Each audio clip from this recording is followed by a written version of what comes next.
ustedes tengan una idea de eso, ¿no?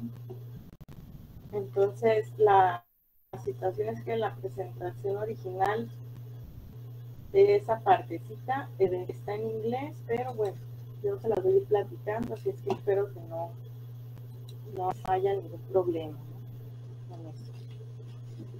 Voy a tener la cámara apagada porque estamos ahorita con internet limitado. Ya se debe de andar reiniciando ahorita en estos días el plan para poder tener ya el servicio completo. Entonces, pues vamos a empezar. La clase pasada, una disculpa, no pude estar. Para ver, está planificando el retorno presencial. Y entonces, pues, la reunión fue muy temprano y pues no me daba el tiempo para poder estar con ustedes y luego posteriormente partir a la reunión. Bueno, vamos a empezar. ¿Qué es el sexo? ¿Cómo se define el sexo? De eso vamos a hablar, ¿verdad?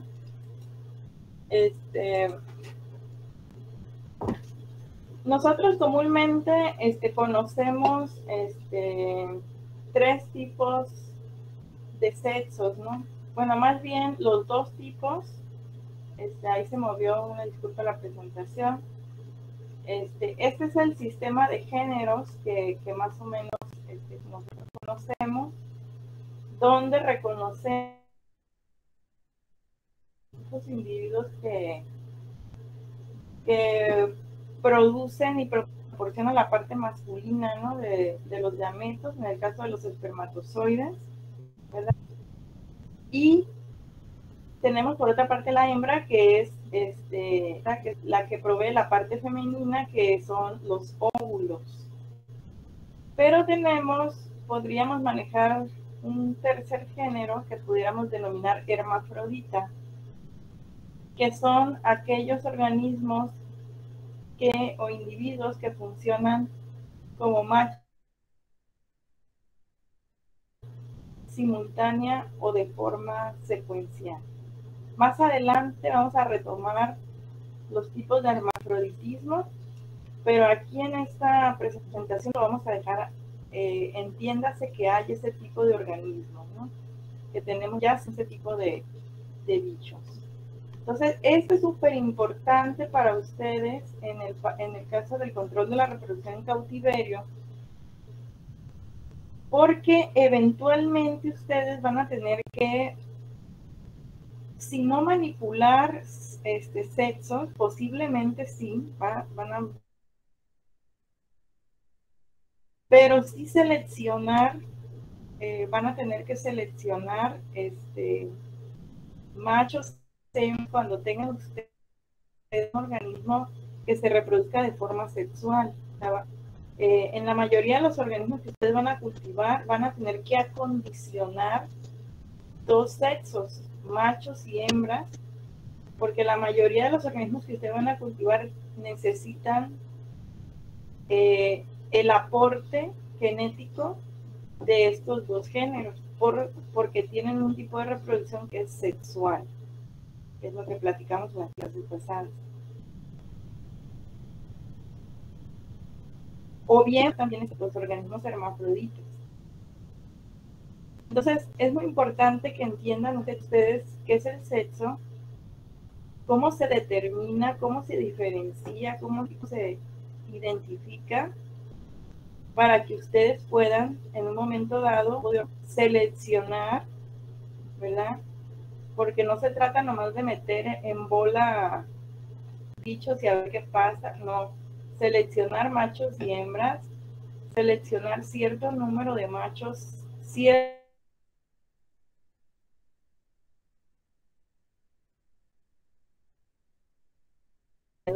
sé yo, ¿no? Para poder que se lleve a cabo el descanso.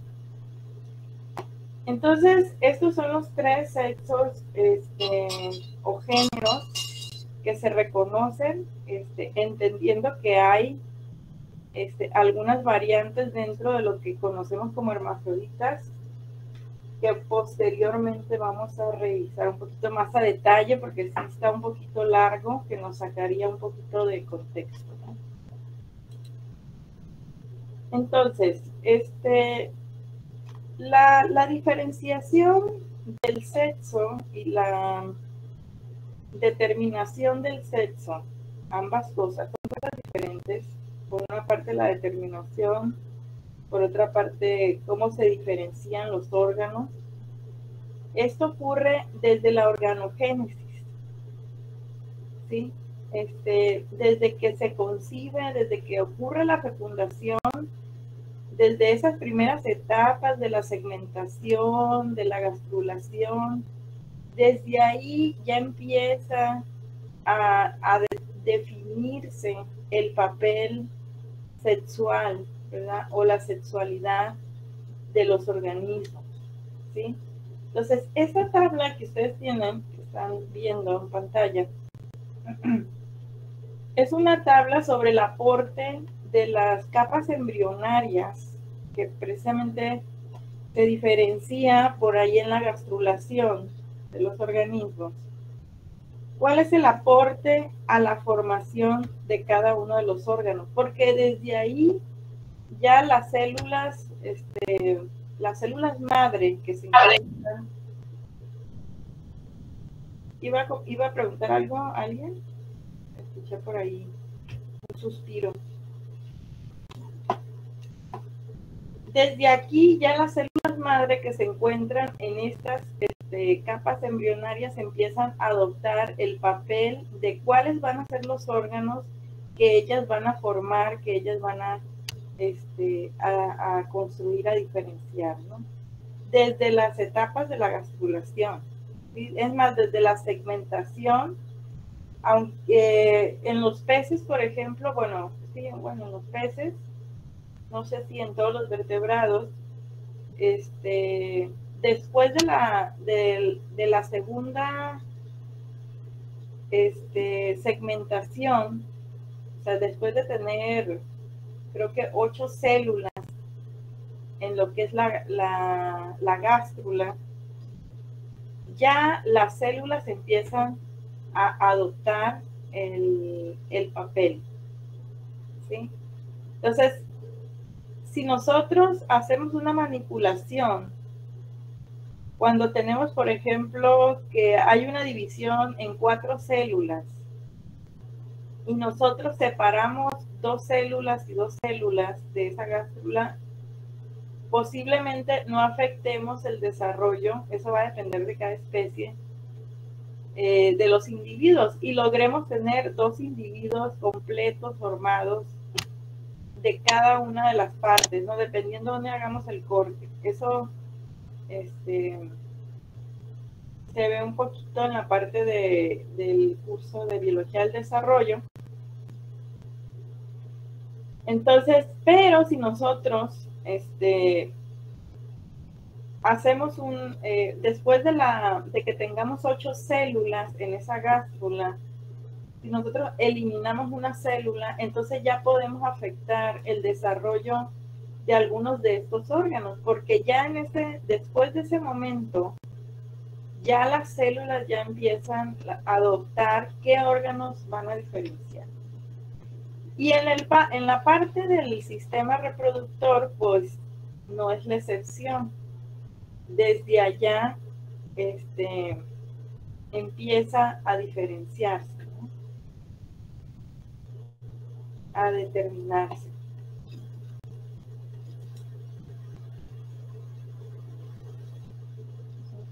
Aquí la tabla esta, por eso no la estoy viendo completa. La voy a acomodar un poquito.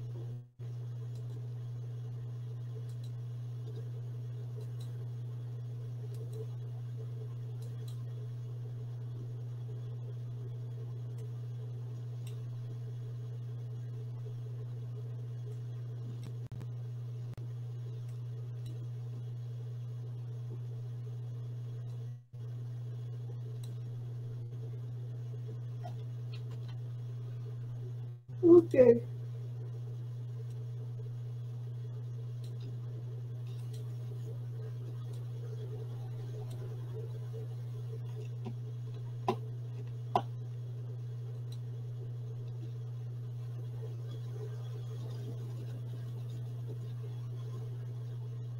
Ahí está. Bueno, para que tomen la captura de pantalla, ¿no? Entonces, desde esas etapas de lo que llamamos ontogenia inicial, desde esas etapas, es de donde va a empezar a definirse el sexo. Entonces, las células que forman la gástrula, ¿verdad?, que son las primeras, la primera pelotita de carne, vamos a decir, que está formada prácticamente de puras células. Ahí empiezan las células a diferenciarse, y en el momento de la gastrulación, ¿verdad?, ya cuando esas células, esa pelota de carne empieza a organizarse, ¿verdad?, entonces empiezan a posicionarse estas células, ¿verdad?, en el lugar donde ellas van a diferenciar estos órganos reproductores, ¿sí? Entonces, en este caso, ¿verdad?, las células que forman lo que es la parte anatómica del aparato reproductor, vamos a decir, por ejemplo, la gónada, el saco, esa bolsa, ¿verdad?, la pared de la gónada, el estroma de la gónada, o sea, todo ese tejido que constituye la gónada, ¿verdad?, eso se forma a partir de células que se van a encontrar en la capa embrionaria que se determina como mesodermo. De ahí se van a originar esas células, ¿verdad?, que van a formar esos testículos, esos ovarios de ese organismo, ¿sí? Mientras que las células germinales, vamos a decir, esas células que en el desarrollo van a dar origen a los óvulos y a los espermatozoides, esas células germinales se van a originar de otra capa embrionaria, que es la capa del ectodermo. Ahí se van a diferenciar esas células, ¿verdad?, que van a dar origen ya sea a los óvulos o a los espermatozoides, ya dependiendo el rol, ¿verdad?, de género o el sexo que adopte cada uno de los organismos. Entonces, aquí tengo una imagen precisamente bueno, esta ya es una etapa que se llama neurula. Aquí está movidita esta etiqueta también. ¿Qué pasa? Que le di otro estilo a la presentación y eso hizo que se me movieran las etiquetitas, ¿verdad? Entonces, esta es una etapa después en los peces, después de la blástula, ¿verdad?, que es la neurula, donde ya se forma la notocorda. Aquí está, ¿verdad? Entonces, neurula, el nombre de esa etapa proviene de la formación del sistema nervioso, ¿no? Y entonces esto se inicia por la formación del tubo neural, la notocorda, que en las primeras etapas van a dar origen al sistema nervioso. Entonces vean cómo este embrión que está en colores, ¿verdad?, lo distinguen en diferentes colores cada una de las capas embrionarias, ¿verdad? Entonces, recordemos, en la tabla previa tenemos ectodermo, mesodermo y endodermo. Y si nos vamos a la siguiente figura, aquí podemos observar, ¿verdad?, la epidermis de lo que es la neurula sería el ectodermo, esta capa que forma la piel de los organismos, pero también forma otros órganos. Veíamos en la tablita anterior que a partir de esa capa es de donde las células germinales, ¿verdad?, donde se diferencian esas células madres que van a dar origen a las células germinales. Y luego tenemos el mesodermo, que es la capa intermedia, ¿verdad?, y el endodermo, que es la capa interna, ¿verdad? Aquí en esta figurita, en esta etapa, hay un montón de células todavía aquí que van a adoptar un rol, ¿verdad? Conforme avanza el desarrollo. Entonces, en esta etapa de la neurula, los órganos reproductores ni las células germinales se han posicionado, ¿verdad? Todavía, pues, las células germinales continúan aquí en alguna parte de lo que es el ectodermo, ¿verdad? Mientras que las células que van a dar origen a testículos y ovarios todavía se encuentran como parte, ahí en alguna parte del mesodermo, ¿sí? Entonces, desde allá ya empieza la concepción del sexo, ¿verdad? La definición del sexo en los organismos.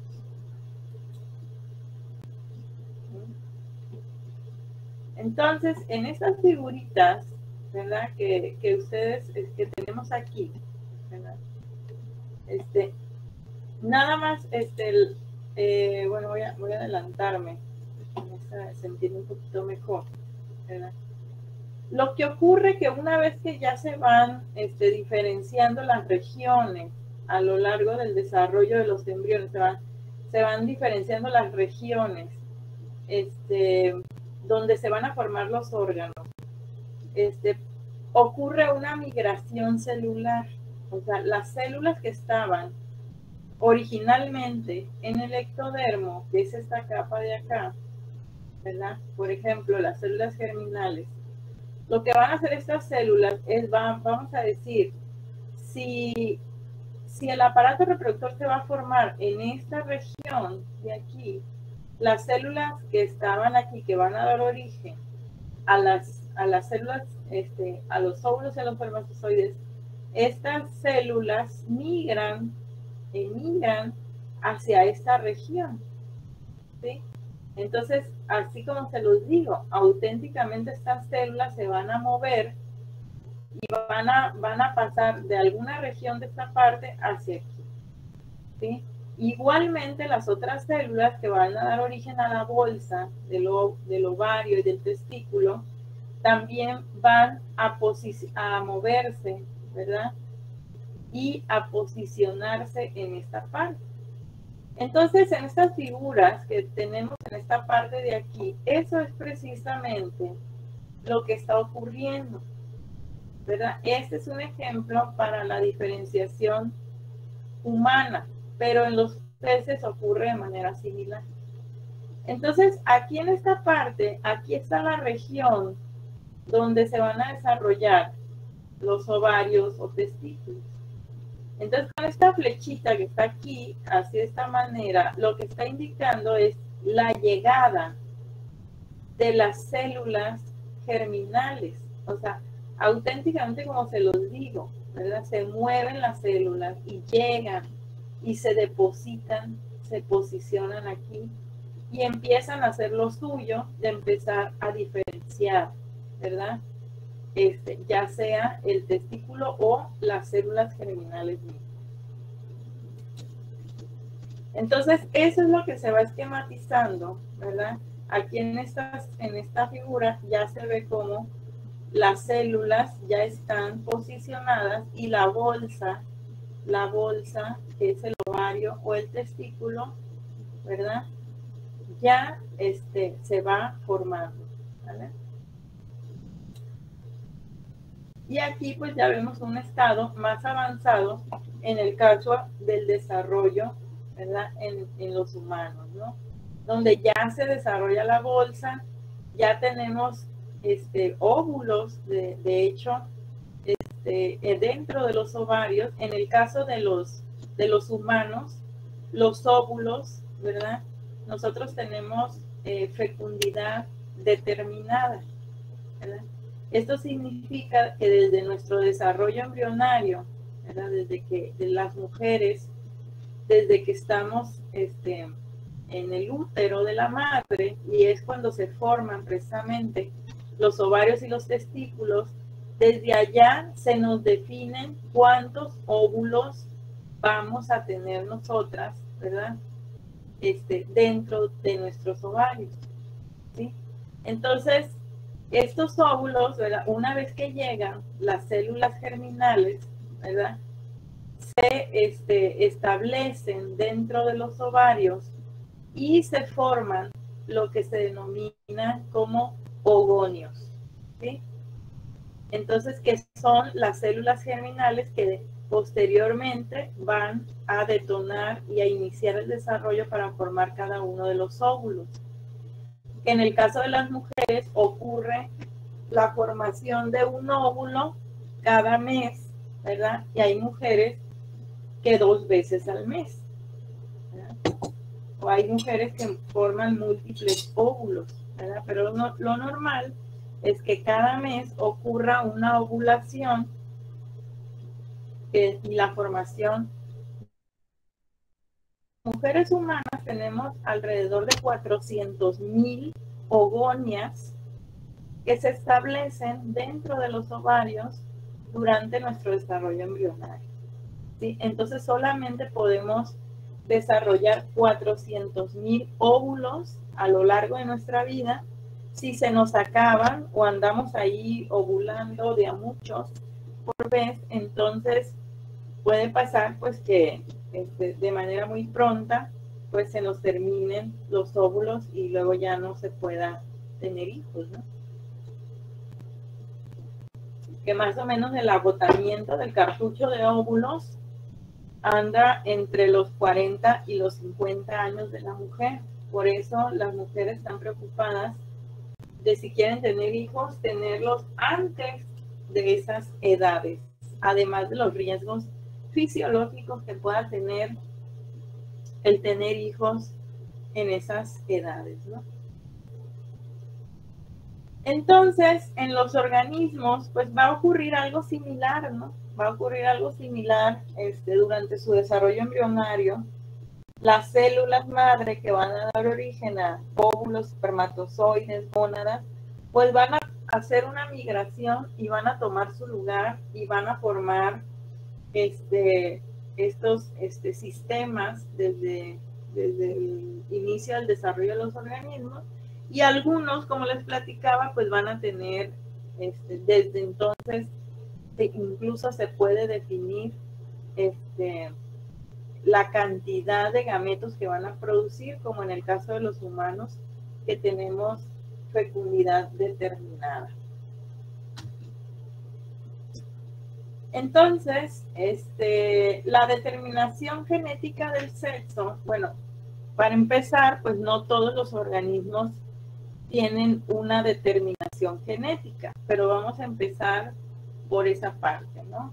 En algunos organismos, la determinación del sexo ocurre de forma genética. Quiere decir que dentro del genoma ya va algún cromosoma o algún segmento de algún cromosoma que va a definir si el individuo va a tomar un papel de hembra y va a producir óvulos o va a tomar un papel de macho y va a producir espermatozoides, ¿sí? Desde ya lo traen de forma predeterminada a nivel genético, ¿sí?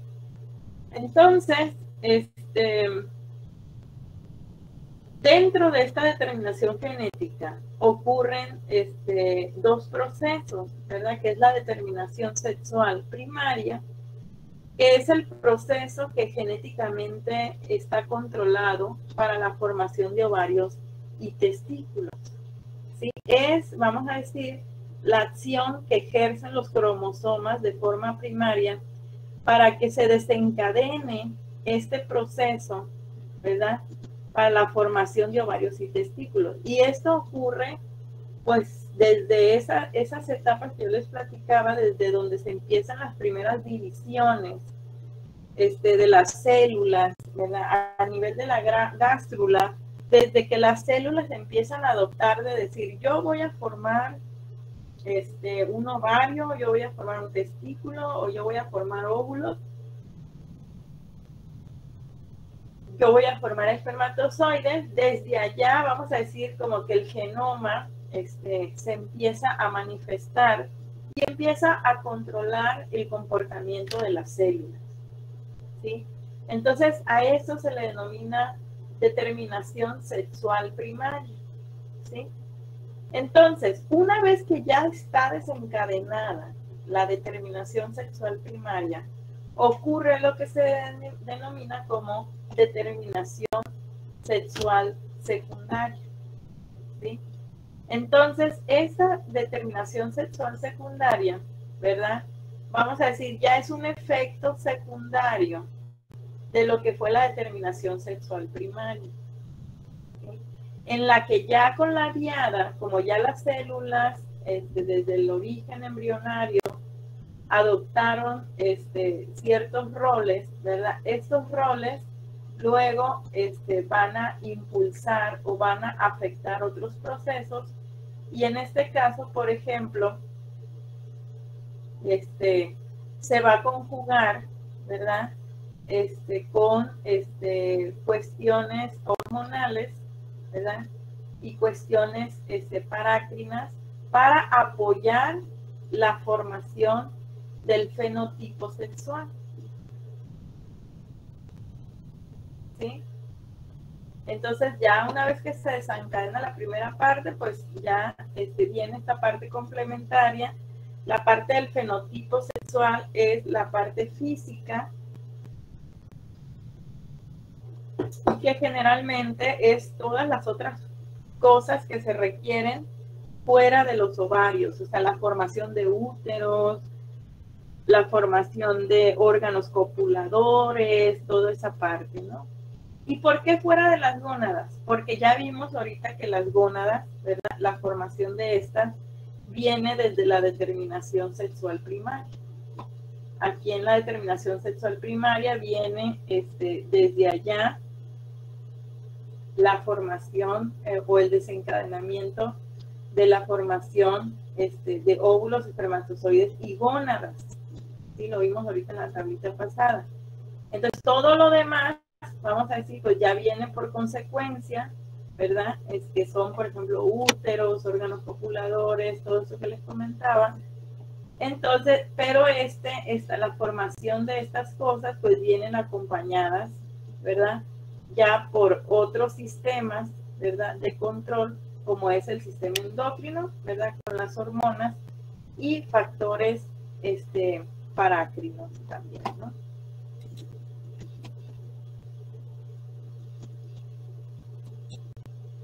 Entonces, aquí en esta tablita, ¿verdad?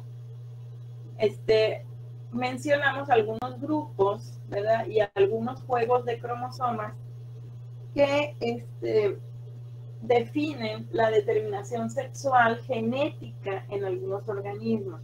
Como les digo, no todos los organismos tienen cromosomas sexuales, ¿verdad? Pero los que sí los tienen, pues van a tener esta determinación genética, ¿no? Entonces, en los mamíferos, pues es muy común, ¿verdad? Y tenemos este tipo de cromosomas. Seguramente se han de acordar de los cromosomas XX, que definen a las hembras, y XY, que definen a los machos, ¿verdad? Y estos cromosomas son los que dan las instrucciones a las células desde el inicio del desarrollo para que se diferencie ya sea una hembra o un macho. En el caso de algunas aves también encontramos cromosomas sexuales, ¿verdad? En este caso, los juegos de cromosomas, en el caso de los machos pueden ser ZZ, y en el caso de las hembras ZW, ¿sí? Entonces, lo que estamos viendo ya aquí es que la nomenclatura de los cromosomas sexuales en cada uno de los grupos es diferente, ¿sí? En el caso de los mamíferos, una hembra se define por los cromosomas XX, mientras que en las aves, una hembra se define por cromosomas ZW. Utilizan diferentes nombres, vaya, que tienen que ver, pues puede ser con la forma de los cromosomas o alguna otra característica, ¿no? En el caso de las moscas, que estos pues son artrópodos, son insectos, ¿verdad? El sexo se define por el número de cromosomas X. O sea, no va a ser aquí la presencia de cierto cromosoma, sino que va a ser el número. O sea, si tengo 10 voy a ser hembra, si tengo 11 voy a ser macho, una cosa así, ¿no? Entonces, pues va a haber una variedad aquí. Entonces, el número de cromosomas X es lo que va a definir el sexo de la mosca. ¿Sí? En el caso de las abejas, ¿verdad? Es el tamaño del material genético. En el caso de las abejas vamos a tener organismos que son diploides y organismos que son haploides. Quiere decir que van a ser organismos que tienen todo su material genético completo, ¿verdad? Y va a haber organismos que tienen nada más la mitad del material genético, ¿sí?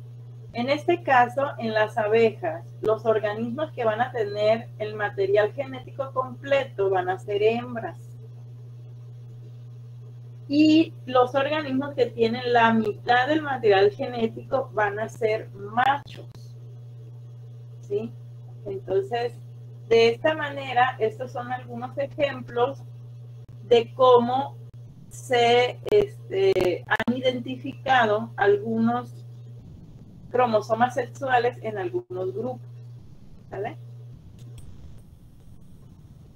Entonces, dejando atrás lo que es la determinación genética, también tenemos la determinación sexual por el ambiente. O sea, aquí ya va a ser cuando no tenemos un cromosoma sexual, cuando ya no tenemos un cromosoma o la sección o el segmento del cromosoma o los alelos que nos van a decir este es hembra, este es macho, ¿sí? Sino que en este caso de estos organismos, la determinación pues va a ser determinada pues por las condiciones ambientales donde se encuentren los organismos, ¿sí? En este caso, en los reptiles, en la mayoría de las tortugas y los cocodrilos, esto se va a determinar después de la fertilización, ¿verdad? Pero en vez de haber un detonante genético, dependiendo en este caso la temperatura, va a definir si se desarrollan hembras o se desarrollan machos, ¿sí? En este caso, ese va a ser el factor determinante. Y hay un ejemplo por aquí de esta tortuga, que es Testudo graeca, que dice que si la temperatura de incubación es inferior a los 31.5 grados, van a predominar machos. Pero si la temperatura es superior a esta temperatura, habrá más hembras, ¿verdad? Entonces, fíjense, con temperaturas inferiores a los 26 grados o superiores a los 33 grados, se van a provocar malformaciones o la muerte de los embriones en estas tortugas. O sea, vean qué importante es la temperatura para ellos, ¿sí? No solamente determina el sexo, sino también determina la supervivencia de los embriones, ¿vale? Entonces, nosotros aquí tenemos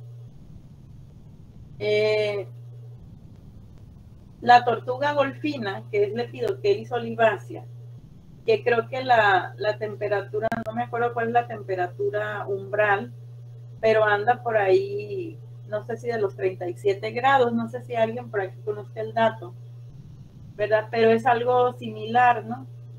Si es inferior a esa temperatura predominan los machos y si es superior habrá más hembras, ¿sí? En el caso de los cocodrilos pues pasa de manera similar, ¿sí?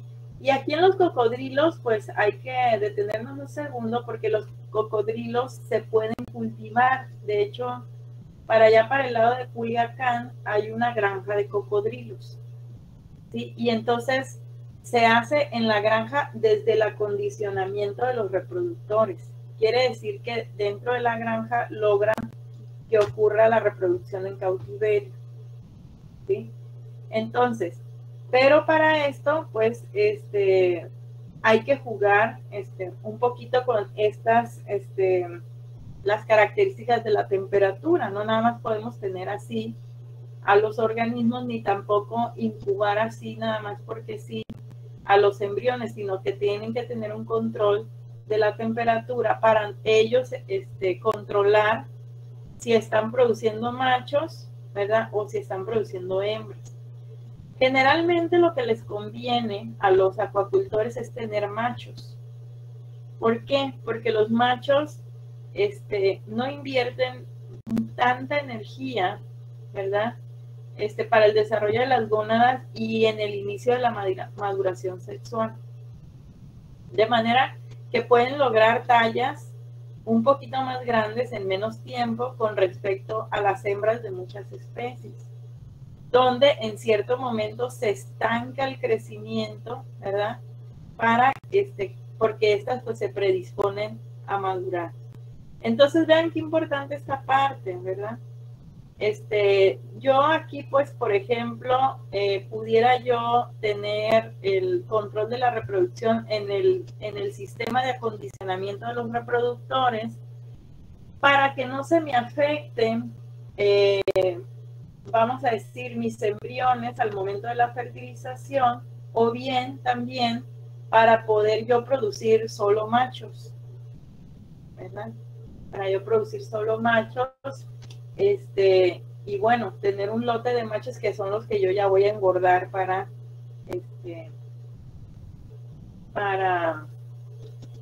producir, ¿no? Entonces, ahí en la granja de cocodrilos, lo que se tiene ahí es, ellos tienen una serie de como invernaderos, ¿verdad? Pero son en forma, estos invernaderos no son como los invernaderos para las plantas, que dejan pasar la luz, ¿verdad? Son como tipo iglú, que conocen los iglú, ¿no? Que son esas las casitas de los animales, ¿verdad? Que están hechos totalmente de cemento. Y ahí adentro es donde incuban los dos huevos, ¿verdad? Entonces este iglú, vamos a decirlo, pareciera que tiene una forma de un horno también. Ahí es donde meten los huevos para estar en toda la oscuridad, ¿verdad? Entonces, simula de alguna manera las condiciones en las que se desarrollan los embriones de cocodrilo, pero también controla ciertas temperaturas, con el propósito de aprovechar esta determinación sexual del ambiente y producir ciertos sexos, ¿no? En este caso, pues, lo que más les conviene, como les decía, pues son machos, ¿no? Machos por el crecimiento, pero a veces en el caso del pez beta, pues interesan los machos porque son más vistosos, ¿verdad? No tanto por el crecimiento, sino porque son más bonitos, son los que se venden, los machos, ¿no? ¿Sí? Pero a veces no conviene tener machos, porque también los machos pudieran ser un poco más agresivos. Entonces, por mucho que los machos crezcan muy bien, a veces no me va a convenir tener machos, porque va a haber mucha mortalidad por las cuestiones de las interacciones intraespecíficas que no se van a poder tolerar. Y también hay otros factores que determinan el sexo, ¿verdad? Que pueden ser el lugar donde se deposita el embrión. Y aquí hay un ejemplo, ¿verdad? De esta especie que es Bonellia viridis, en la cual la determinación sexual es donde va a definirse el sexo o el género de esta especie, dependiendo dónde se asienta la larva.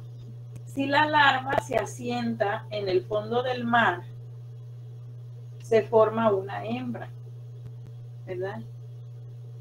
Pero si la larva es atraída, fíjense, por la probóscide de la hembra y se introduce en la cavidad del cuerpo de la hembra, entonces ahí lo que se va a diferenciar es un macho, ¿sí? Que esencialmente va a ser un testículo portátil que va a tener la hembra, o sea, va a ser un productor de espermatozoides simbionte. No le va a afectar a la hembra, va a vivir ahí con ella, ¿verdad? Y en el momento que la hembra pues requiera de espermatozoides, este macho que ella va a tener ahí portátil, pues le va a proveer esos espermatozoides que ella va a necesitar. ¿Sí? Entonces, ojo con esto, porque pues aquí, por ejemplo, si ustedes quieren producir, vamos a decir, estos organismos, aquí en este caso, por ejemplo, la hembra es más grande. Entonces, si yo voy a producir para algo, para materia, pues me interesa a lo mejor el organismo más grande. Entonces, me interesa que se diferencien hembras.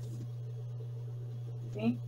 Entonces, a lo mejor igual no me interesa que estas en algún momento se reproduzcan, entonces yo tengo que permitir que capten ciertos machos. ¿Sí? Entonces, ya dependiendo de lo que yo quiera es ya si yo voy a, cómo voy a manipular yo a los reproductores. Si los voy a dejar ahí en el momento que desovan, o si no quiero que se le meta el macho, los voy a retirar inmediatamente. O sea, ¿cómo los voy a manejar, no? De esa manera. Ahora, ¿qué tipo de fondo le voy a poner a la hembra para que se desarrollen hembras? Cualquier fondo o hay algún fondo en particular, como lo que platicamos en otras clases, que hay organismos que buscan ciertos tipos de algas, ciertos tipos de roca, ¿verdad? O sea, ¿qué es lo que le gusta a este organismo y qué es lo que yo le tengo que poner en el fondo para que pueda yo obtener el resultado deseado? ¿Sí? Entonces, hay una determinación también del sexo, que es una determinación social, que le llaman algunas, ¿verdad? Y esto pues va muy asociado a los hermafroditas. Entonces, esto lo vamos a revisar después cuando revisemos el tema de los hermafroditas, ¿vale? Entonces, lo que estuvimos hablando prácticamente hasta este momento es la determinación del sexo, que si es genética, que si es por el ambiente, o que si es el lugar donde se asienta la larva. Es lo que va a determinar si el organismo va a adoptar un rol masculino o un rol femenino, ¿sí? Pero por otra parte, o sea, vamos a decir, de manera secuencial al proceso de determinación sexual ocurre el proceso de diferenciación sexual. Que la parte de la diferenciación sexual, ¿verdad?, consiste en la parte anatómica, la parte reconocible, ¿sí? Porque ustedes pueden, en la determinación genética, la célula puede adoptar, vamos a decir, un rol masculino por mandato genético, pero ustedes van a ver la célula va a ser igualita a las células vecinas, no va a haber una distinción anatómica, ¿sí? Entonces, la determinación genética de lo que hablamos previamente,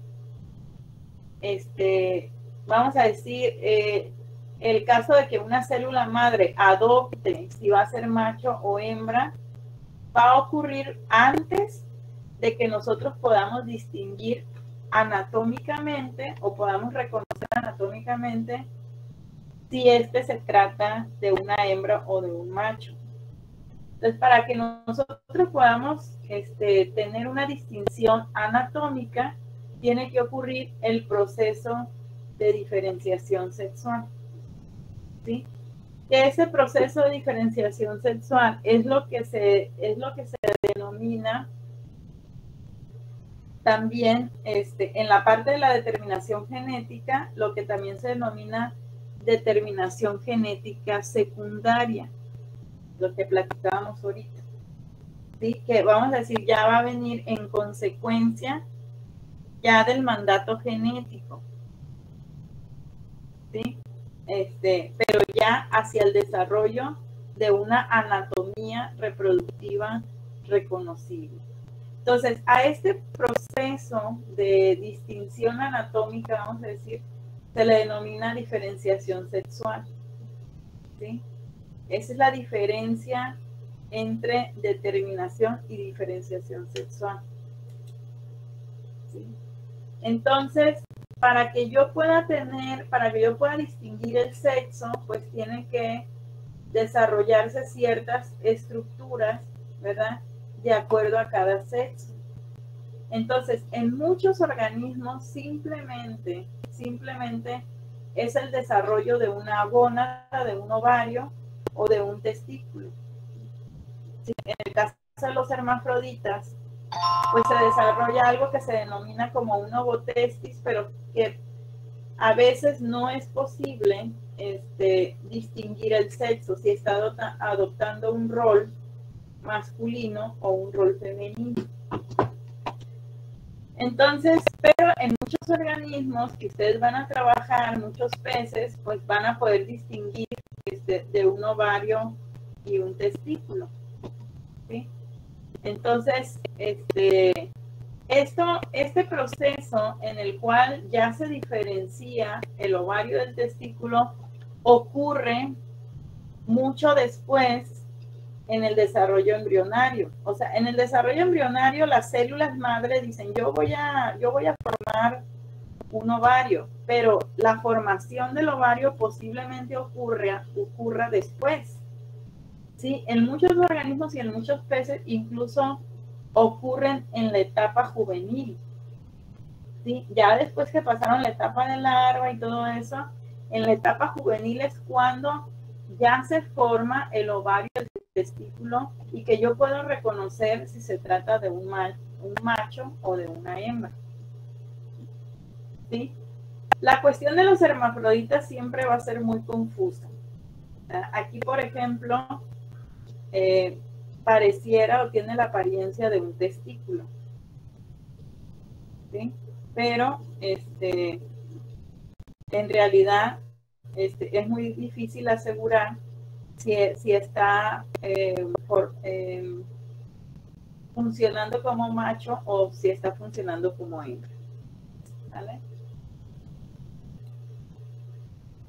Entonces, en el caso de los peces, pues y muchos organismos vamos a tener esto, simplemente se tienen que distinguir estos órganos, ¿no? En otros organismos, pues va a ocurrir la formación de ovarios y testículos, pero también va a ocurrir la formación de caracteres adicionales, ¿verdad? Auxiliares también en el sexo. Es el caso, por ejemplo, de algunos crustáceos, ¿no? Donde también tienen que formarse, por ejemplo, en el caso de las hembras, ¿verdad? Esta estructura en el abdomen, ¿verdad? Con ciertas ramificaciones internas que les ayudan a la captación y la incubación de los embriones. Una vez que ocurre la fertilización interna dentro de la hembra, ¿verdad? Y que la hembra, vamos a decir, expulsa estos embriones, estos se van captando dentro de esta cavidad que tenemos detrás de esta estructura, y ahí se quedan fijos, ¿verdad? Y ahí se desarrollan. Entonces nosotros podemos ver la masa ovígera, ¿verdad? Que la hembra la va cortando, ¿verdad? Hasta que eclosionan estos embriones. ¿Sí? Y en el caso de los machos, pues se diferencia, ¿verdad? un órgano copulador, ¿verdad? Que está, vamos a decir, oculto por esta vamos a decir, estructura que está aquí, ¿no? Entonces, en algún momento, cuando son juveniles o al final del desarrollo larvario, de las jaivas se distinguen de manera interna los ovarios y testículos. Pero mucho después, en el caso de la maduración sexual, al momento de la maduración sexual, ya cuando son juveniles, es que después de una muda ocurre la formación y la distinción de estas estructuras. Y eso es parte del proceso de diferenciación sexual. ¿Vale? En el caso de muy pocos organismos, en el caso de los peces, por ejemplo, podemos nosotros distinguir si son machos o son hembras, ¿sí?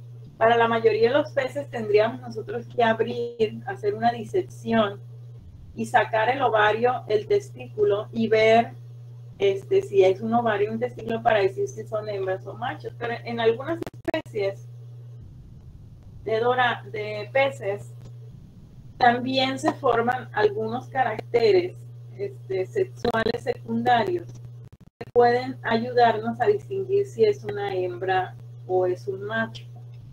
¿Sí? Y eso es parte, vamos a decir, de la diferenciación del sexo. ¿Sí? En el caso de los machos se forma una cresta, ¿verdad? Una vez que ya son adultos. O sea, al igual que en las jaivas, esto ocurre después de la maduración sexual. ¿Sí? Entonces se forma esta cresta, ¿verdad?, cerca de la aleta dorsal, mientras que en las hembras, ¿verdad?, tiene la cabeza más redondeada. ¿Sí? Entonces, si yo quiero cultivar dorados y meterlos en un estanque y los agarro cuando son juveniles, las hembras y los machos se van a ver exactamente igual. ¿Sí? Entonces, la única manera de distinguir si es hembra o macho es ya sea presionando para ver si emana óvulos o espermatozoides o haciendo una canulación, ¿verdad?, extrayendo con una manguerita un poquito del contenido de las gónadas para poder ver si es una hembra o si es un macho. ¿Sí? Hasta que se le forme pues la cresta, entonces yo ya puedo sin miedo a verificar distinguir, porque aquí se trata de un macho, ¿no?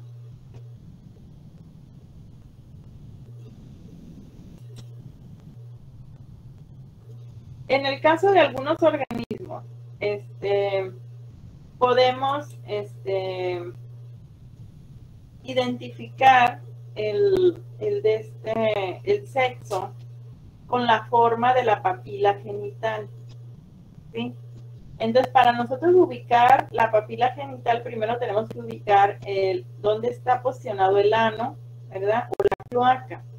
Entonces, en los peces está en la parte posterior, ¿verdad?, casi al final, aunque hay algunos peces que lo tienen en la parte yugular, o sea, tienen el ano cerca de la garganta, como esta especie. ¿Sí? Entonces, una vez que nosotros ya identificamos dónde está el ano, ahí más o menos por un ladito estaría el orificio genital, que es la salida por donde los peces expulsan los óvulos o los espermatozoides. ¿Sí? Y entonces, en algunos peces podemos identificar el sexo dependiendo de la forma de la papila genital. ¿Sí?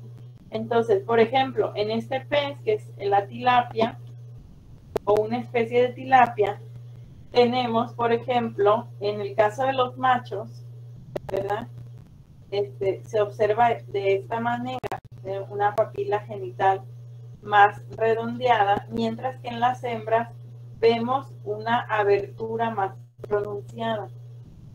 Y entonces aquí está la comparativa en esta parte de abajo, ¿verdad? Entonces vean cómo en los machos hay una papila, en esta parte se observa más liso, ¿verdad? Y la parte del poro, pues ni siquiera se alcanza a percibir, mientras que en las hembras tenemos de esta forma, tenemos una abertura más pronunciada. ¿Sí lo ven? Entonces, de esta manera, nosotros podríamos identificar el sexo en algunos peces a partir de sus papilas genitales. ¿Sí? Entonces, aquí está otro ejemplo, ¿verdad? Es un poquito menos evidente, ¿verdad? Pero en este pez, que es un caránquido, Seriola dumerili, ¿verdad? Tendríamos esta forma, ¿no? Otra vez, la papila genital de la hembra, el poro genital de la hembra, es un poquito más amplio, ¿sí? Con respecto al de los machos, ¿verdad? E incluso una hembra reproductivamente activa podríamos ver de esta forma como un poro más alargado. ¿Sí?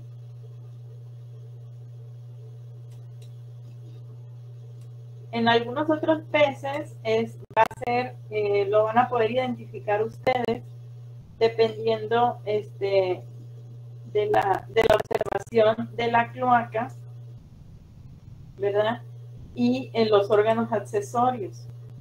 Por ejemplo, en los peces, como los elasmobranquios, los peces de la clase Chondrichthyes, ¿verdad?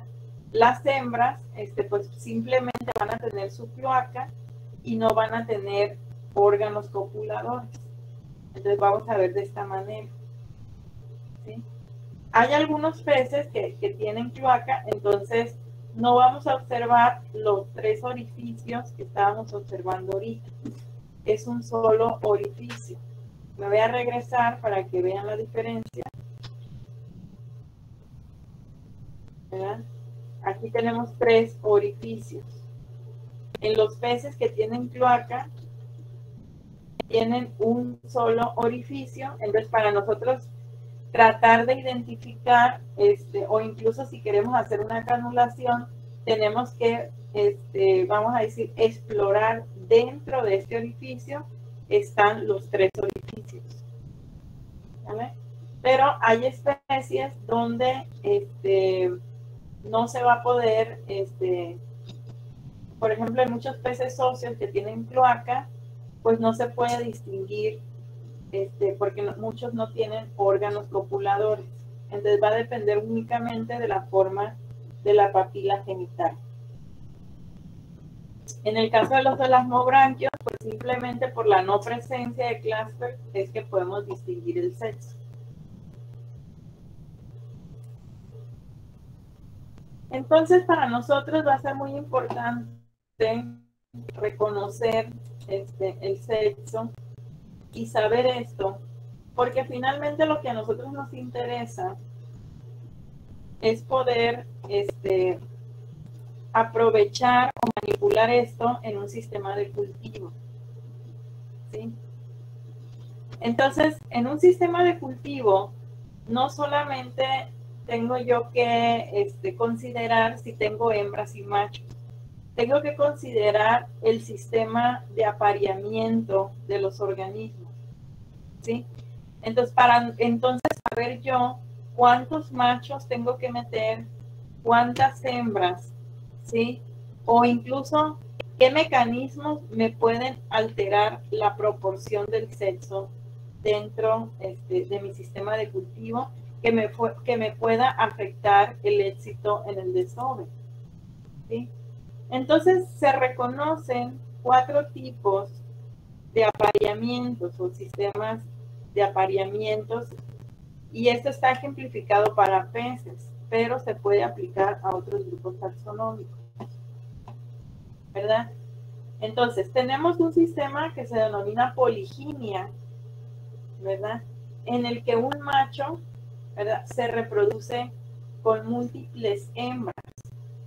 Entonces, si mi especie es poligínica, ¿verdad? Entonces, yo tengo que poner en mi estanque, en mi sistema de reproductores, posiblemente, acondicionar para que haya más hembras que machos en mi sistema de acondicionamiento de reproductores. ¿Sí? Para ello, pues tengo que identificar yo cuáles especímenes, seleccionar cuáles especímenes son hembras y cuáles especímenes son machos. Este es un sistema de apareamiento. Y esto es tan importante, que si al macho no le pongo yo el número adecuado de hembras, ¿sí? Entonces pudiera ocurrir que no se presenta el desove, ¿sí? A ese nivel de especialización.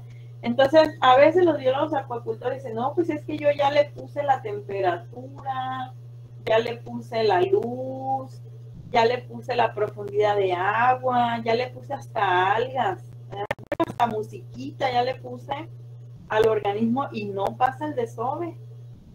Entonces la cuestión posiblemente está en que no le pusiste el número adecuado de hembras, ¿sí? O a lo mejor este macho, ¿verdad? Requería estar solo porque a lo mejor es territorial y tú le estás poniendo otro macho que le está haciendo competencia y en vez de estar el macho preocupado por reproducirse con las hembras, está preocupado que el otro macho no le come el mandado y entonces o lo que ocurre es que el desove no pasa, aun cuando tiene todas las condiciones, aun cuando ustedes ya identificaron que está maduro, que está en condiciones para desovar, pues no ocurre pues simplemente porque no cuidamos el sistema de apareamiento. ¿Sí? Otro sistema de apareamiento es la monogamia. ¿Sí? Este es el sistema de apareamiento más raro que hay entre los organismos, pero sí ocurre, ¿verdad? Entonces, se decía que los pingüinos eran monógamos, ¿sí? Y que toda su vida se reproducían con la misma hembra. Al parecer son monógamos solamente en una época de desove, en una época de apareamiento. O sea, en la siguiente época de apareamiento se buscan otra hembra, ¿sí? O se buscan otra pareja, vamos a decir. ¿Sí? Entonces, la monogamia involucra que un macho se aparea con una hembra, ¿sí? Y esta monogamia, la más rara, es cuando esto ocurre para toda la vida, ¿sí? Para toda la vida, o sea, que un macho y una hembra, ¿verdad? Se emparejen con un individuo para toda la vida. Y si el otro individuo se muere, pues ya se queda sin pareja, ¿sí? Y otro tipo de monogamia es solamente por época de apareamiento. O sea, en esta época de apareamiento se buscan una sola pareja y en la siguiente época de apareamiento otra pareja. ¿Sí? Los seres humanos somos monógamos. ¿Ustedes qué opinan?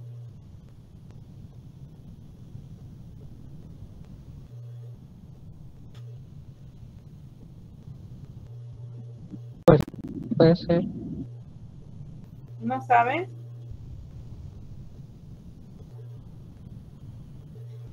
¿Somos monógamos o no somos monógamos?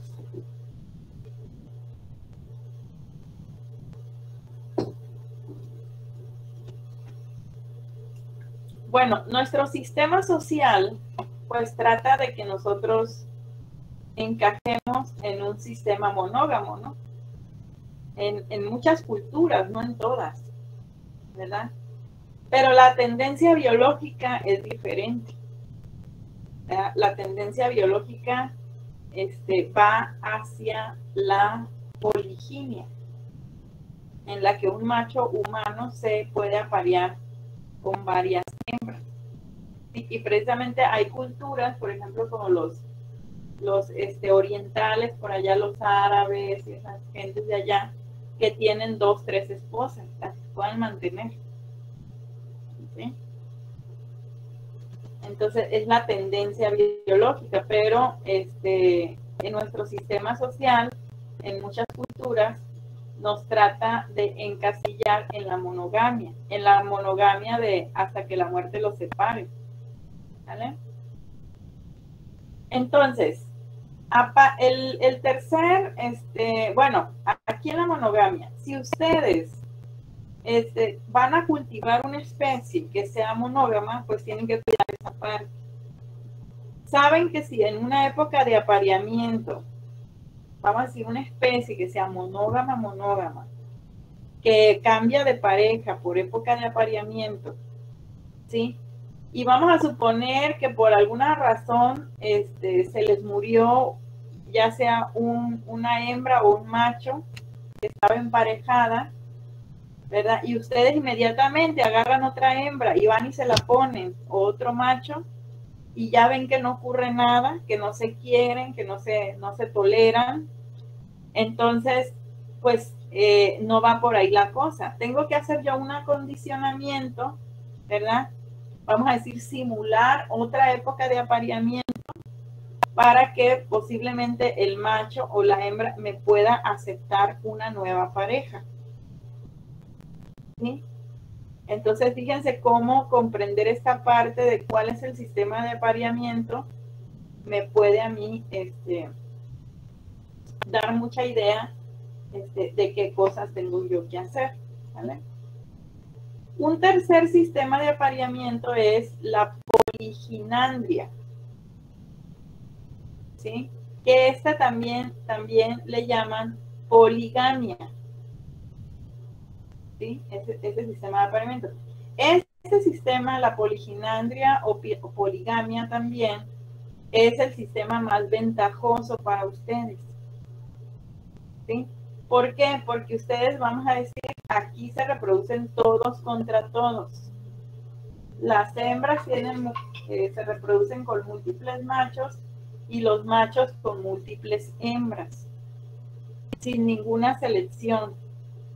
Entonces aquí posiblemente ustedes, ¿verdad? En un sistema así, o sea, a lo mejor pueden meter 10 hembras con 10 machos y no se preocupan por la selección de pareja. Claro que tienen que preocuparse por saber qué es lo que están metiendo, para eso tienen que identificar el sexo, ¿no? Pero no se van a preocupar de la cuestión de que si no le gustó la pareja, si sí le gustó la pareja, ahí se van a reproducir todos contra todos. Entonces, la buena noticia es que muchos peces, por ejemplo, tienen este sistema, ¿sí? Los crustáceos pudieran, por ejemplo, los camarones, ¿verdad? Las hembras, podríamos decir, las hembras son monógamas. Las hembras que reciben el parche, vamos a decir, porque reciben el parche de un macho, pudieran ser monógamas, ¿sí? Las jaivas también, las hembras son monógamas, nada más las hembras, ¿sí? Porque reciben solamente los espermatóforos de un macho, solamente se copulan con un macho. Pero los machos en esas especies no son monógamos. O sea, los machos son poligínicos. O sea, se reproducen con varias hembras. Quiere decir que en esas especies de las jaivas y los camarones que tienen ese tipo de apareamiento, esas especies se pueden considerar como poligínicas. ¿Sí? Entonces, muchos peces, por el otro lado, son poligámicos o poliginándricos. También se le llaman, ¿no? Entonces, por ejemplo, muchos pargos, muchos carángidos, los atunes, son poliginándricos, tienen desoves en grupo, ¿verdad? Sin distinguir si hembras o de machos, ¿verdad? Y finalmente tenemos lo que es el sistema de apareamiento de la poliginandria, ¿verdad? Aquí en la poliginandria, una hembra se reproduce con varios machos. O sea, aquí el macho es monógamo, ¿sí? Pero las hembras son polígamas, ¿sí? Y en este sistema la especie se define, ¿verdad?, como poliándrica. ¿Sí me explico? Entonces, ejemplos de esto, pues ahorita se me viene el pez payaso. El pez payaso, ¿verdad? La hembra que se establece en la medusa puede tener varios machos, 2 o 3 machos, ahí a su servicio para reproducirse con ellos. ¿Sí? En la película, pues parecía una hembra con un macho, parecía monogamia en la película. Pero claro que no le vas a poner a una película infantil, pues, un sistema de apareamiento poliándrico, porque pues, ¿qué van a pensar los niños de sus mamás, no?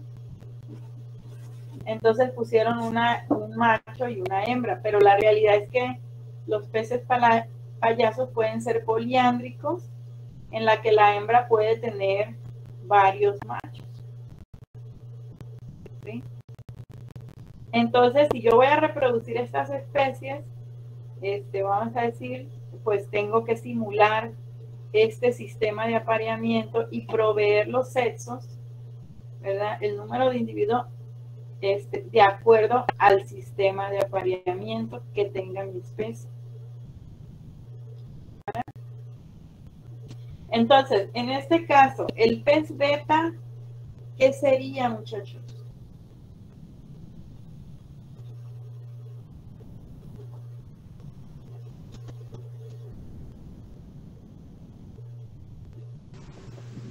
Poligamia.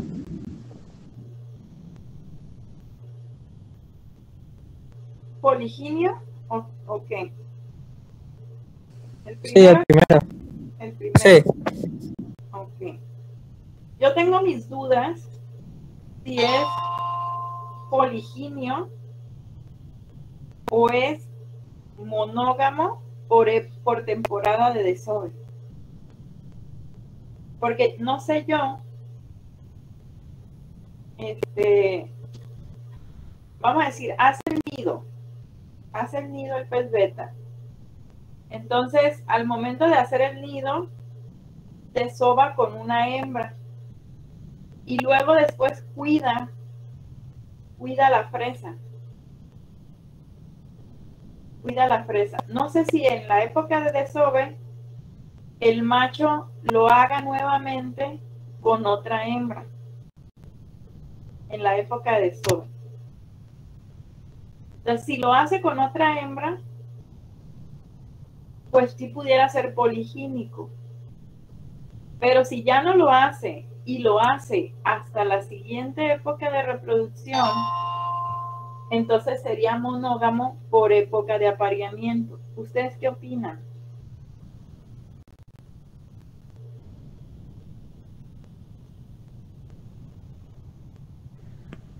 Pues es que decía que se podría reproducir el mismo un macho con 3 hembras, uno solo, pero igual es cierto lo que usted dice. Creo que entonces sería monógamo. Bueno, pues habría que ver, porque si usted leyó eso, entonces sí pudiera ser poligínico, ¿no? O sea, si en una época de reproducción se puede reproducir con 3 hembras, entonces estamos hablando de una poliginia, ¿verdad? Y entonces es importante saber esto, ¿no? Porque entonces, si es poligínico, entonces esto nos favorece de que en un solo acondicionamiento del macho Fíjense, o sea, yo tengo el macho con las condiciones y en un solo acondicionamiento yo puedo presentarle 3 hembras. Y esto me incrementa sustancialmente la producción de embriones, ¿no? Pero si no es así, ¿verdad? Lo que va a pasar es que, como es muy agresivo el pez beta, si no me acepta las 3 hembras, lo que va a pasar es que pues las va a matar a las otras hembras. O sea, aparea nada más con una, pero ya después, si ya no nos acepta otra hembra, las va a matar a las hembras. Entonces, ahí, por ejemplo, el macho va a perder energía en la defensa del territorio y posiblemente va a descuidar el cuidado del nido que ya tiene. O sea, fíjense qué importante ahí, ¿verdad? Esa parte. Entonces, ahorita ustedes lo que van a hacer en su casa, ¿verdad? Que ahorita con el regreso presencial incluso pudieran montar su pecera en la escuela, pero pues tendrían que estar yendo, vamos a estar mucho tiempo en la escuela para estar vigilando su cultivo. Lo recomendable es que su sistema de cultivo su sistema de reproducción de beta lo establezcan mejor en su casa, aun cuando volvamos a las clases presenciales, ¿vale? Entonces, tenemos que, ahorita lo vamos a hacer nada más con una sola hembra, es la idea, ¿sí? Pero si ustedes reconocen bien o estudian bien el sistema de apareamiento, ustedes van a saber qué tantas hembras pueden presentarle al macho en un solo acondicionamiento, en una sola época de reproducción. ¿Vale? Y bueno, continuando, pues, aquí nada más ya hay unos ejemplos, ¿verdad? Le digo, las monogamias, pues son cuestiones muy raras, ¿verdad? Pero, sí ocurren y ocurren en especies que son de importancia para la acuacultura, ¿sí? Principalmente peces de tipo ornamental, ¿no? Peces de ornato, ya sea marinos o de agua dulce, ¿sí? En este caso, por ejemplo, los caballitos de mar pudieran ser monógamos, algunas tilapias, algunos cíclidos podrían ser monógamos, entre otros peces, ¿verdad? Quetodóntidos, tráchidos. En todos los casos, pues son especies de ornato que pudieran incluso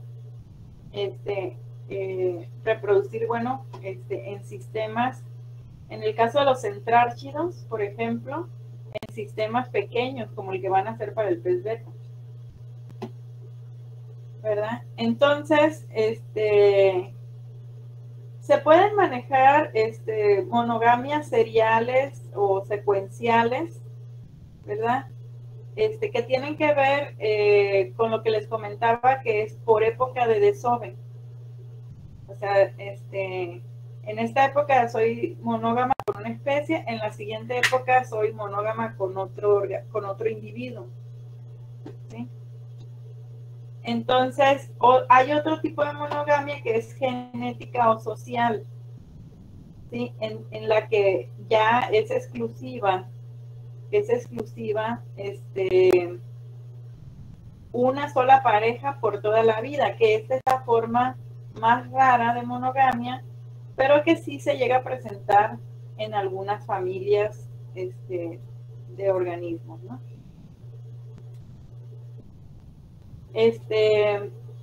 Sphyrna tiburo, fíjense, hay un tiburón, en este caso, que se ha definido como monógamo, ¿sí? Entonces, no es 100% monógamo, parece ser que tiene sus aventurillas ahí de repente con otras parejas, pero el 81%, ¿verdad?, de las crías que produce ese organismo es de un solo macho. ¿Sí? Y al parecer hay una monogamia genética de este organismo, ¿sabes? La poligamia se puede dividir en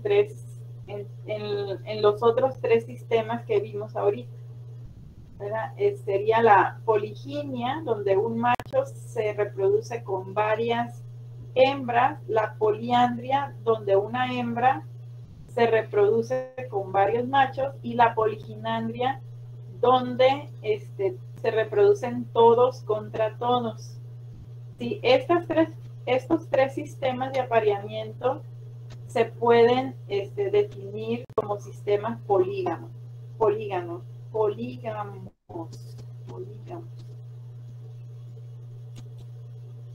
¿Sí? Entonces, hay algunas cuestiones particulares de cada uno de los sistemas que tienen que ver, por ejemplo, con otras cuestiones etológicas, como por ejemplo la territorialidad, que en el caso del pez beta, ¿verdad? Que vamos a decir, tentativamente lo vamos a manejar ahorita como polígamo, poligínico, vamos a decir que un macho pudiera ser capaz de reproducirse con varias hembras, ¿sí? Este tipo de sistemas de apareamiento pudieran dividirse de acuerdo a la cuestión de la defensa del territorio, la cuestión del cuidado del harén, incluso podría dividirse en dos categorías. ¿Sí? Entonces, en este caso, ¿verdad? Hay dos categorías. Una categoría es donde ocurre la defensa del territorio, ¿sí? Esa resource de defense, que es, vamos a decir, de los recursos que están alrededor o en el lugar donde se va a ocurrir la reproducción. Quiere decir que aquí el macho que se reproduce con las varias hembras, ¿sí? Defiende su territorio, cuida su territorio. O sea, va a haber una línea imaginaria ahí alrededor del lugar donde él se va a reproducir que no va a permitir que otros organismos ingresen a ese territorio. Y este tipo de defensa es lo que hace el beta. ¿Sí? El beta cuida su territorio. ¿Sí? Entonces, si otro organismo, ya sea de la misma especie o de otras especies, ingresan a ese territorio, el beta inmediatamente se pone en plan de ataque para expulsar a ese organismo de ahí, del territorio. ¿Sí? Entonces, por eso ustedes cuando vayan a presentarle a la hembra, primero, antes de presentarle a la hembra, tiene que haber un acondicionamiento previo. O sea, número 1, tienen que asegurarse que el macho ya esté haciendo su nido. Porque una vez que el macho está haciendo su nido, quiere decir que de alguna manera va a estar más predispuesto para recibir a la hembra. ¿Sí?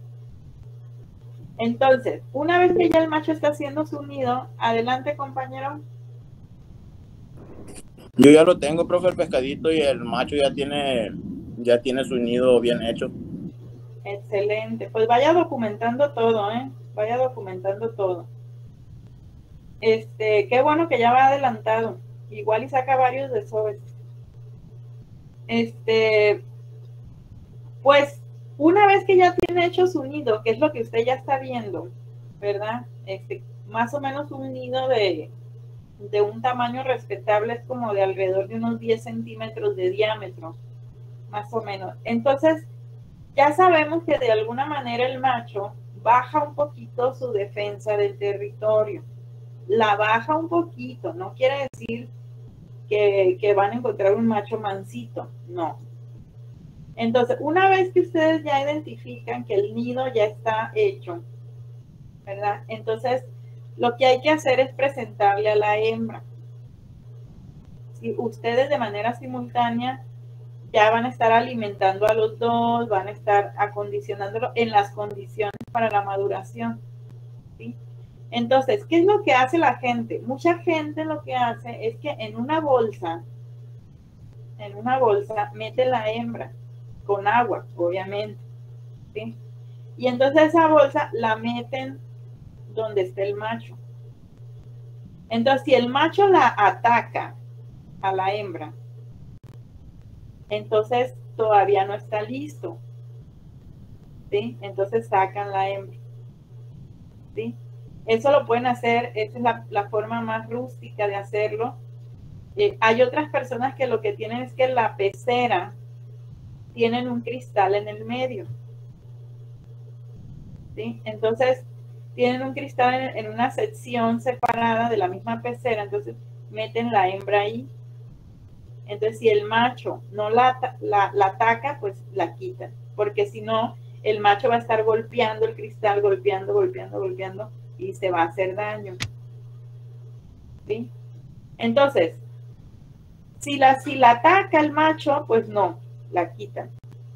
Ahora, si en algún momento ustedes presentan la hembra y el macho no la ataca, y ustedes vean, vamos a decir, como un comportamiento de aceptación por parte del macho, entonces ustedes ya pueden estar seguros que el macho bajó su defensa, vamos a decir, y entonces pueden poner a la hembra, ¿sí?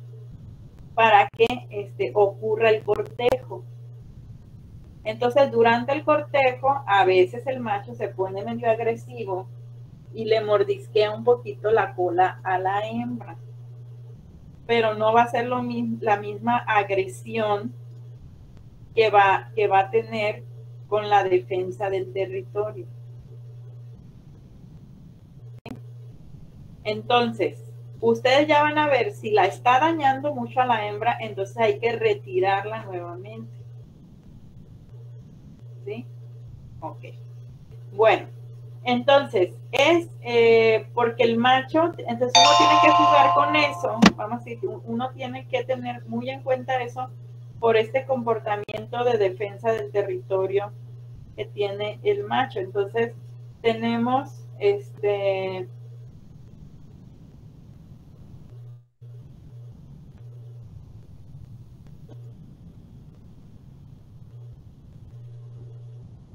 entonces sería este tipo de poligamia que tiene el macho es una poliginia con defensa de los recursos. Y el otro tipo de poliginia es la defensa de la hembra. O sea, el macho no defiende el lugar, defiende a las hembras.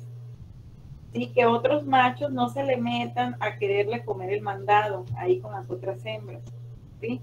Entonces, es otro tipo de defensa. Este tipo de defensa ocurre, por ejemplo, en algunos serránidos donde precisamente, ¿no?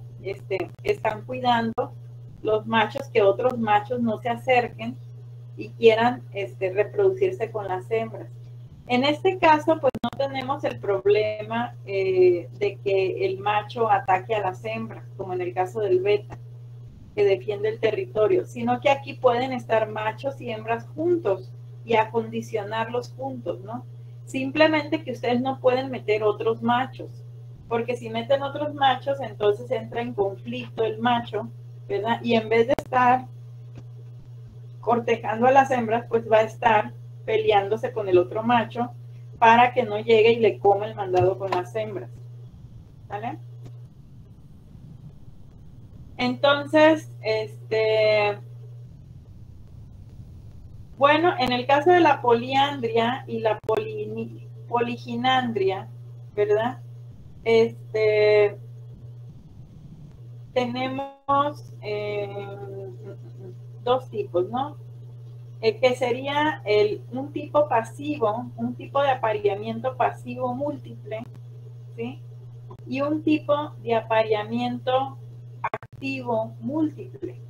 Lo tenemos aquí abajito, ¿no?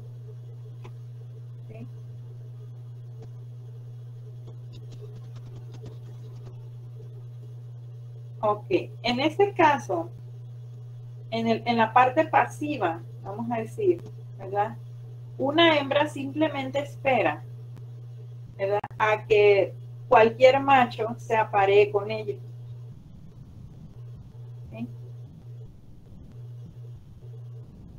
En el caso segundo, en el apareamiento múltiple activo, las hembras tienen una especie de selección sobre los machos.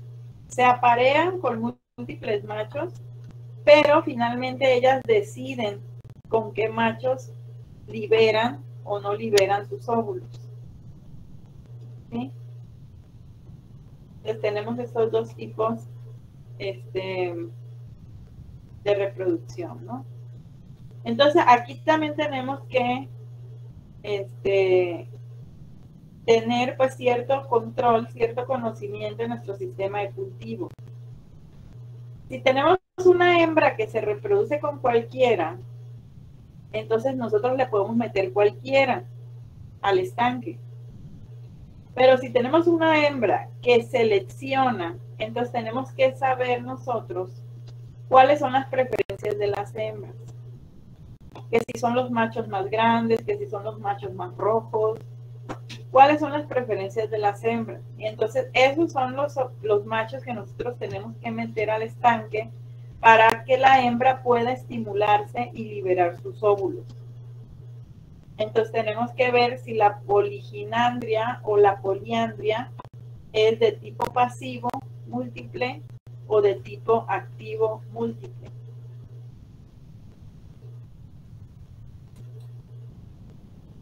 ¿Sí?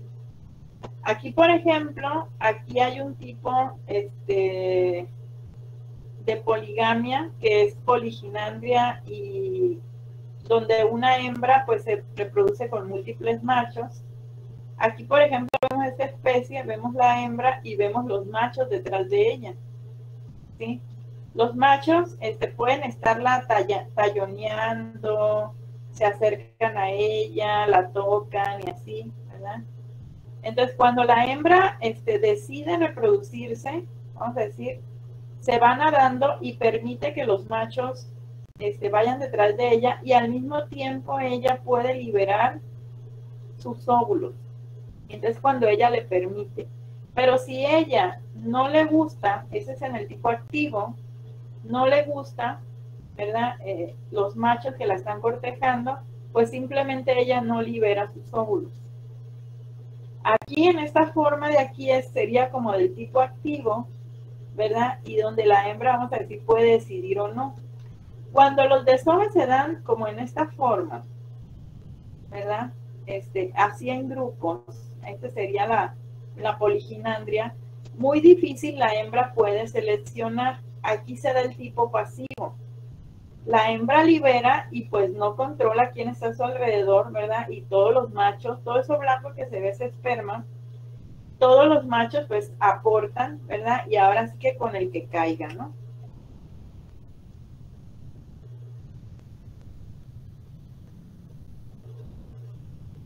Ok. ¿Tenemos clase hasta las 9, muchachos? ¿O hasta las 10? Sí. Hasta las 9, maestra. Hasta las 9. Muy bien.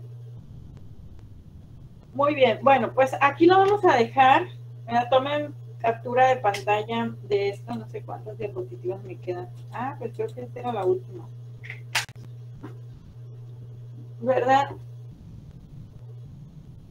Desafortunadamente, desconocemos los sistemas de apareamiento de muchos organismos. Y eso dificulta en gran medida que ustedes, los acuicultores, puedan obtener desoves espontáneos en sus sistemas de cultivo, porque no están proveyendo las condiciones, ¿verdad? Adecuadas, ni están acondicionando de manera adecuada su sistema de cultivo, ¿sí? Por una parte, lo que ya vimos en las clases pasadas, pues ustedes tienen que cuidar la parte física, ¿no? Que si la temperatura, que si la luz, que si la cantidad de agua, que si el tamaño de la pecera, que si la salinidad, que si le ponen algas, que si no le ponen algas, el color del tanque, la parte física, la parte circundante, ¿sí? Por una parte tienen que ustedes en su acondicionamiento tener eso, pero también esta parte, la parte de respetar, vamos a decir de alguna manera, conocer y promover de alguna manera la presencia de hembras y machos o el acondicionamiento de acuerdo al sistema de apareamiento, ¿sí? Entonces, desafortunadamente, como les digo, esto se desconoce para muchas especies y es ahí posiblemente donde podamos tener de las principales complicaciones para que nosotros podamos obtener nuestros desoves espontáneos, ¿sí?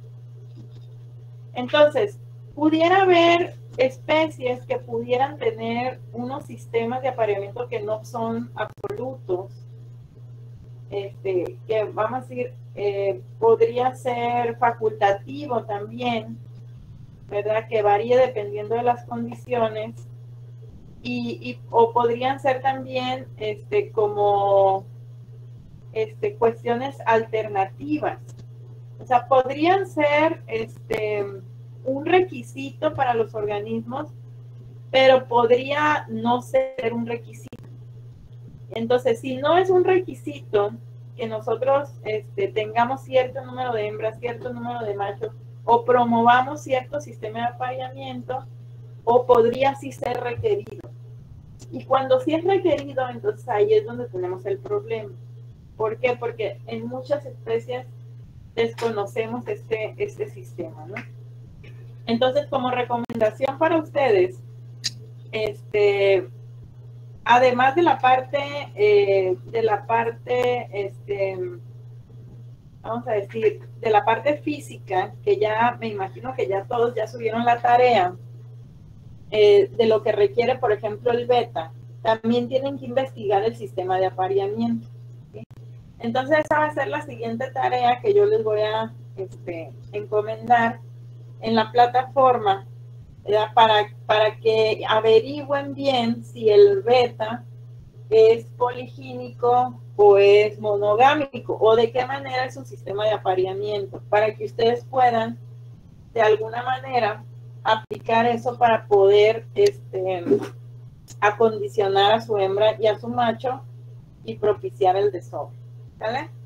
Bueno, lo dejamos aquí por la clase de hoy. Falta un minuto. Si hubiera alguna pregunta, adelante.